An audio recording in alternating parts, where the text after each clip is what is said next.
Good morning, good afternoon, good evening, ladies, gentlemen, and fellow Helldivers. This is your Democracy Officer speaking. Welcome to the first of many beginner-friendly 10-minute tutorials for Helldivers 2. Today we will be focusing on the Automaton faction and how to put these rust buckets back into the scrap heap where they belong.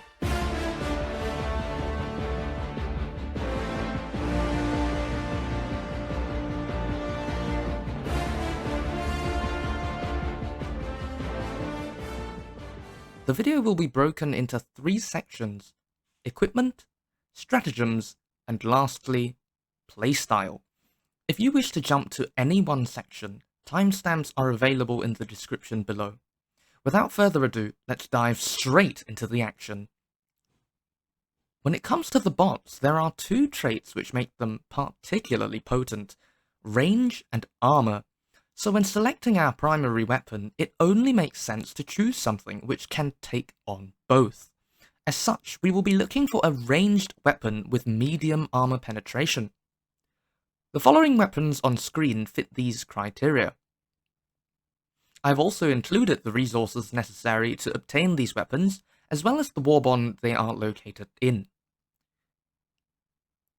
Each weapon has its own pros and cons, with some having better handling while others have a larger magazine or more damage.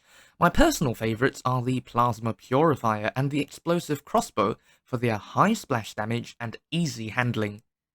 For newer players without access to premium warbonds, the Diligence Counter-Sniper makes for a fine choice as well, although it does require a tad more accuracy to land those juicy headshots.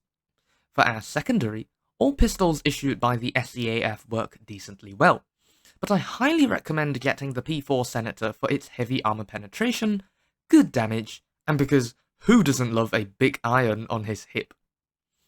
Another sidearm to take note of is the grenade pistol. This heavy hitter should only be considered if you have nothing else capable of taking out those pesky bot fabricators. Onto grenades.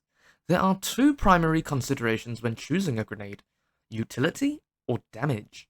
For utility, the G23 stun works a treat, stopping berserkers, devastators, and even hulks in their tracks, allowing you to dispatch them with your other weapons.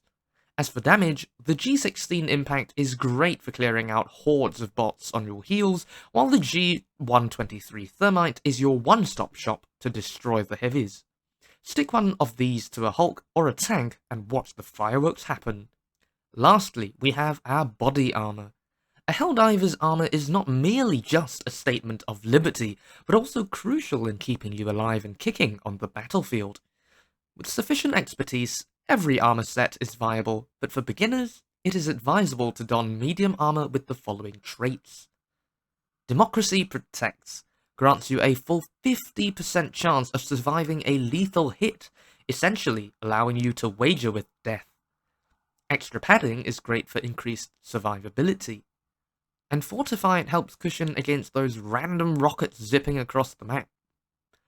All these traits alongside the heavy armor should make the entire ordeal a lot more tolerable, as these tin cans won't be able to delete you as often. Wrapping up on the topic of basic equipment, remember that these are the only items you've got when you first rise democratically out of your Hellpod, so be sure to choose a balanced arsenal. Moving on to stratagems. With 4 major classes of deployables, choosing how we dish out managed democracy from our super destroyer can sometimes be a bit of a hassle. But fret not, there is an easy way of deciding which stratagems to use. Instead of focusing on the individual stratagems, we must consider their specific roles.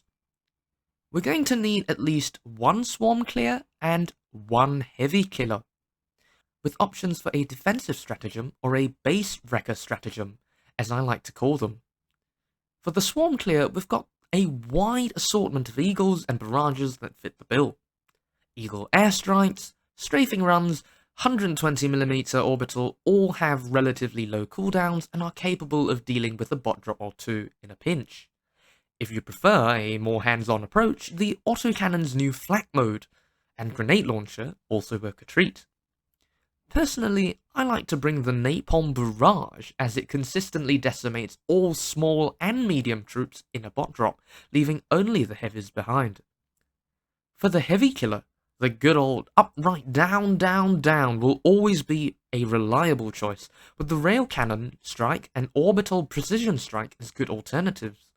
Once again, for a more personal touch, the recoilless rifle, spear, or even the railgun are brilliant choices.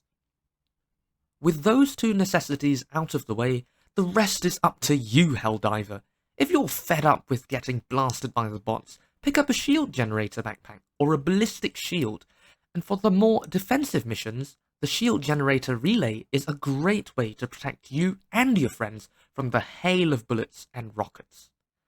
If you really love decimating bot bases or embarking on a command bunker mission, consider picking up the 380mm or even a walking barrage to flatten those enemy positions with ease. Once you've decided on your loadout, it's time to grab your gear and head straight into battle. Now, although it may be argued that a well-trained Helldiver is a one-man army, it may also be argued that he is an army of one man. Thus, as much as we detest these bots and wish to see all of them scrapped, it is thoroughly inadvisable to shoot at every single thing that moves, as doing so ensures that everything that moves shoots back. So we want to avoid patrols as much as possible without disrupting our mission. But how do we do that? One word: minimap. The minimap is a Helldiver's best friend on the battlefield, highlighting enemies and their class with red dots. The bigger the dot, well, the bigger the enemy.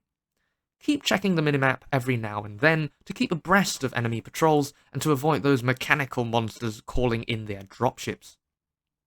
Okay, but let's say there's a particularly immobile patrol blocking us from our objective, or we've been spotted. Well, reactions, reactions, reactions. The faster we call in our swarm clearing stratagems, the greater the effect.